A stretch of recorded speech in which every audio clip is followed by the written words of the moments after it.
بسم اللہ الرحمن الرحیم۔ السلام علیکم ناظرین۔ خانہ کعبہ ہمیشہ سے ایک مقدس ترین اور مبارک ترین عبادت گاہ رہی ہے، جس کو خداوند عالم نے یوں بیان فرمایا: بے شک سب سے پہلا گھر جو تمام لوگوں کے لیے مہین ہوا وہی ہے جو مکہ میں واقع ہے، اس کو خیر و برکت اور تمام جہان والوں کے لیے سرمایہ ہدایت قرار دیا۔ لیکن تاریخ میں متعدد بار اس مقدس مکان کی بے حرمتی ہونا درج ہے۔ بعض تاریخوں کے مطابق کعبہ کی سنگ بنیاد جناب حضرت آدم ابو البشر علیہ السلام نے رکھی تھی، اور جناب شیس علیہ السلام کی طرف بھی نسبت دی جاتی ہے کہ اپنے والد کے بعد انہوں نے بھی تعمیری کا کام سر انجام دیا، اور پھر جناب حضرت ابراہیم علیہ السلام نے مختصر بنی ہوئی عمارت کہ جس کے فقط چند ستون باقی رہ گئے تھے اس کی تعمیر نو انجام دی۔ سورہ بقرہ کی آیت نمبر 127 بھی نشاندہی کرتی ہے: اور یاد کرو جب ابراہیم اور اسماعیل اس گھر کی دیواریں اٹھا رہے تھے تو دعا کرتے جاتے تھے: اے ہمارے رب، ہم سے یہ خدمت قبول فرما لے، تو سب کی سننے اور سب کچھ جاننے والا ہے۔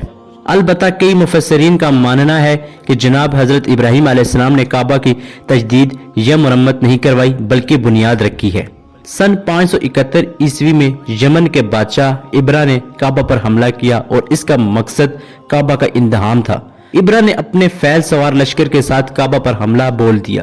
خداوند عالم نے ابابیل کے ذریعے اس لشکر کو تباہ کر دیا، اور اس طرح یہ ایک مشہور قرآنی واقعہ بنا اور سال عام الفیل کا آغاز ہوا۔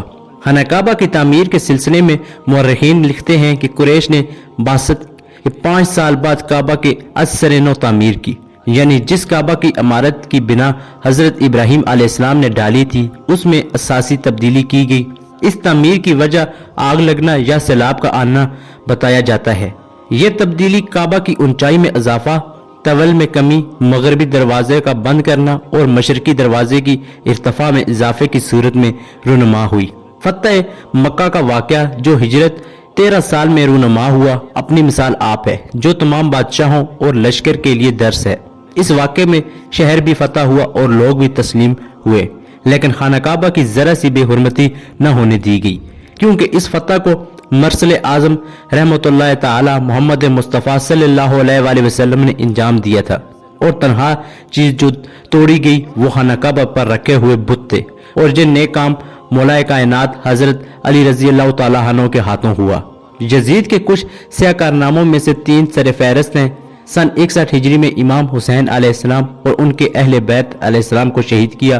سن 63 ہجری میں واقعہ حرہ رونما ہوا کہ جس میں یزید پلید نے مکہ مکرمہ کو اپنی فوج پر 3 دن تک مباح کر دیا تھا، اور سن 64 ہجری میں حسین ابن نمیر کی قیادت میں ایک لشکر مکہ کی جانب روانہ کیا، اور اس حملے میں خانہ کعبہ کو کافی نقصان ہوا، یہاں تک کہ کعبہ میں آگ لگا دی گئی، جس سے کعبہ کی لکڑیاں اور غلاف جل کر راکھ ہو گئے، اور منجنیق کے ذریعے پتھراؤ ہوا جس سے کعبہ کے اصلی دیواریں خراب ہو گئیں۔ اس حادثے کے بعد عبداللہ ابن زبیر نے 9ویں بار کعبہ کی تجدید بنا کر اور اس کو ستونوں کو دوبارہ مستحکم کروایا۔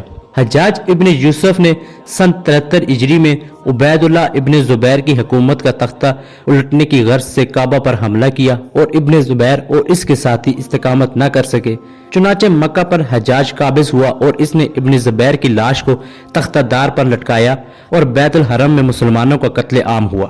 اس واقعے میں خون ناحق کی ارزائی بھی دیکھنے میں آئی۔ اس جنگ میں کعبہ کی عمارت کو کوئی نقصان نہ ہوا۔ عبد الملک ابن مروان نے حجاج کو حکم دیا کہ جو عتیم یعنی حجر اسماعیل کا ایک حصہ ابن زبیر نے مرمت کے دوران بڑھا دیا تھا، اس کو دوبارہ جس طرح قریش کے زمانے میں تھا اس حالت میں پلٹا دے۔ چنانچہ حجاج نے دوبارہ کعبہ کی عمارت کی تجدید کی۔ ذی الحج کے سن 317 ہجری میں کرمتیوں نے مکہ معظمہ پر حملہ کیا، اور کئی روز تک اس مقدس شہر اور حرام میں لوٹ مار کا سلسلہ جاری رکھا، اور وہاں کے باشندوں اور ظاہرین و حجاج کا قتل عام کیا، اور مقامات مقدسہ میں کبھی اور توہین آمیز اعمال کے مرتکب ہوئے، اور وسیع طرح پر تخریب کاریاں کی۔ آخر کار حجر اسود کو کعبہ سے جدا کر کے اپنے نئے دارالحکومت میں لے گئے۔ 22 سال حجر اسود کعبہ سے دور رہا، اور سن 339 ہجری میں بڑی رقم وصول کر کے حجر اسود کو مکہ میں لوٹا دیا۔ حجاج ابن یوسف کے زمانے میں کعبہ کی 10ویں بار تجدید بنا ہوئی، اور اس وقت سے لے کر سن 1039 تک کوئی اساسی تعمیری کام نہ ہوا، یہاں تک کہ بہت بڑا سیلاب مکہ میں آیا یہ سیلاب اتنا خطرناک تھا کہ 4000 لوگ اس کی زد میں آ کر جاں بحق ہو گئے۔ یہ اتفاق عثمانی بادشاہ سلطان مراد خان کے زمانے میں ہوا اور کعبہ کی جو دیواریں چٹک گئیں ان کی تعمیر ہوئی۔ پہلی محرم سن 1400 ہجری مطابق 20 نومبر 1979 کو 500 اسلحہ سے لیس سلفیوں نے مسجد حرام کی حرمت کو پامال کیا اور کعبہ کو محاصرے میں لے لیا، کچھ کو قیدی بنایا اور کچھ کو مار ڈالا۔ 2 ہفتوں تک یہ خون ریزی اور کعبہ کی حرمتی شکنی وہابی حکومت کے زمانے میں چلتی رہی۔ دوسرے ممالک کی مداخلت کے بعد اس بحرانی کیفیت پر قابو پایا گیا، جس میں 127 مارے گئے، 117 گرفتار ہوئے۔ ان میں اس گروہ کا سرغنہ جہمان الطیب بھی پکڑا گیا، جو اپنے آپ کو مدعی محمود کہتا تھا اور اسی خام خیالی میں قیام تھا۔ ناظرین، اسی امید کے ساتھ کہ آپ کو ہماری آج کی یہ ویڈیو پسند آئی ہوگی۔ اگر آپ کو ہماری آج کی یہ ویڈیو پسند آئی ہے تو ہمارے چینل کو سبسکرائب کرنا مت بھولیے۔ ملتے ہیں ایک نئی تاریخی اور معلوماتی ویڈیو کے ساتھ۔ خدا ہم سب کا حامی و ناصر و خدا حافظ۔